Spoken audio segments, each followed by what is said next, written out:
સુરતની મૌની ઇન્ટરનેશનલ સ્કૂલના વિદ્યાર્થીઓએ ઝળહળતું પરિણામ હાંસલ કર્યું છે। મૌની ઇન્ટરનેશનલ સ્કૂલના 121 વિદ્યાર્થીઓએ A1 ગ્રેડ પ્રાપ્ત કર્યો છે, જ્યારે 195 વિદ્યાર્થીઓએ A2 ગ્રેડ પ્રાપ્ત કર્યો છે।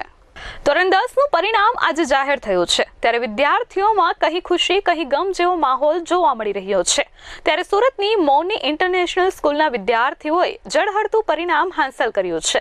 સુરતના 5393 વિદ્યાર્થીઓએ A1 ગ્રેડ હાંસલ કર્યો છે, જેમાંથી મૌની ઇન્ટરનેશનલ સ્કૂલના 121 વિદ્યાર્થીઓએ A1 ગ્રેડ પ્રાપ્ત કર્યો છે, 195 વિદ્યાર્થીઓએ A2 ગ્રેડ પ્રાપ્ત કર્યો છે। શાળામાં ભણતા એક વિદ્યાર્થી ખૂંટ ભાવિકને વર્ષ 2023-24માં બ્લડ કેન્સર ડિટેક્ટ થયું, જેથી ડોક્ટરે તેને સ્ટ્રેસ ન લેવાનું કહ્યું અને પરીક્ષા ન આપી શકાય તેવી પરિસ્થિતિ વર્ણવી, પરંતુ વિદ્યાર્થીએ પોતાની મહેનત, લગન અને વિશ્વાસથી આગળ વધી અને ઉચ્ચતમ અભ્યાસ કરી પરિણામ પ્રાપ્ત કર્યું છે। ભાવિકને પરીક્ષા આપવાની હોવાથી શાળાના વિદ્યાર્થીઓ અને શિક્ષકોએ પણ તેને પૂરતી હૂંફ પૂરી પાડી હતી અને ભાવિકની મહેનત અને લગનથી તેનું પરિણામ આજે સર્વશ્રેષ્ઠ આવ્યું છે।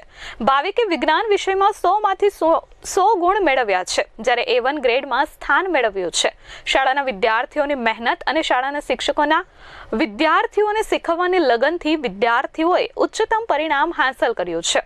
ત્યારે વિદ્યાર્થીઓના વાલીઓએ પણ શાળાનો આભાર વ્યક્ત કર્યો હતો। આજે ગુજરાત માધ્યમિક શિક્ષણ બોર્ડનું SSAનું રિઝલ્ટ ડિક્લેર થયું। સૌપ્રથમ તો ગુજરાત સરકારને અને શિક્ષણ મંત્રીને અભિનંદન। દિન પ્રતિદિન ગુજરાતના બાળકો A1 ગ્રેડમાં અવ્વલ નંબર પર આવી રહ્યા છે। આજે સુરત શહેરના A1 ગ્રેડમાં પ્રાપ્ત કરનાર વિદ્યાર્થીઓ સમગ્ર ગુજરાત કરતાં વધારે છે। અમારી શાળાના આજે 121 વિદ્યાર્થીઓએ A1 ગ્રેડ પ્રાપ્ત કર્યો છે અને 195 વિદ્યાર્થીઓ A2 ગ્રેડ પ્રાપ્ત કર્યો છે। એક ખાસ બાબત એ છે કે અમારી શાળાનો ખૂટ ભાવિક કરીને એક વિદ્યાર્થી, એને 2023-24માં કેન્સર ડિટેક્ટ થયું, બ્લડ કેન્સર।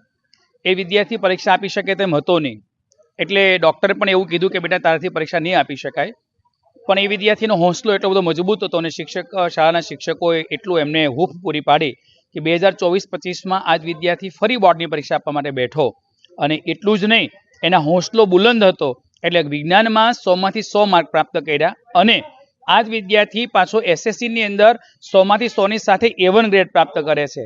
કહી શકાય કે જો મનનો હોંસલો મજબૂત હોય તો ગમે તેવી પરિસ્થિતિમાં પણ માણસ જીતી શકે, એ અમારા ખૂટ ભાવિક ઉપરથી આપણે ખાસ સમજી શકીએ તેમ છીએ।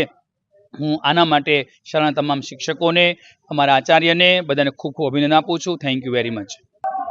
હેલો એવરીવન, મારું નામ હાર્મિક કાતરોડિયા છે।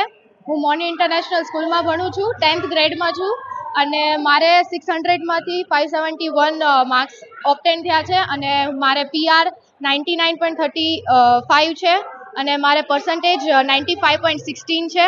હું મારી સ્કૂલને ખૂબ થેન્ક યુ કહેવા માગું છું કે એ લોકોએ મને ખૂબ જ સપોર્ટ કરેલો છે। મારા પેરેન્ટ્સને પણ થેન્ક યુ કહું છું કે એ લોકોએ પણ મને જ્યારે જરૂર પડી ત્યારે તેને મારો સાથ આપ્યો છે। સો થેન્ક યુ એવરીવન કે મારું એટલું સારું પરિણામ આવ્યું છે। મારે આગળ સાયન્સ સ્ટ્રીમ લઈને બાયોલોજીમાં જવું છે અને MBBS કરીને ગાયનોકોલોજિસ્ટ બનવાનો એવો વિચાર છે અને મારે એ વસ્તુમાં આગળ વધવું છે। Bureau report S24 news, Surat.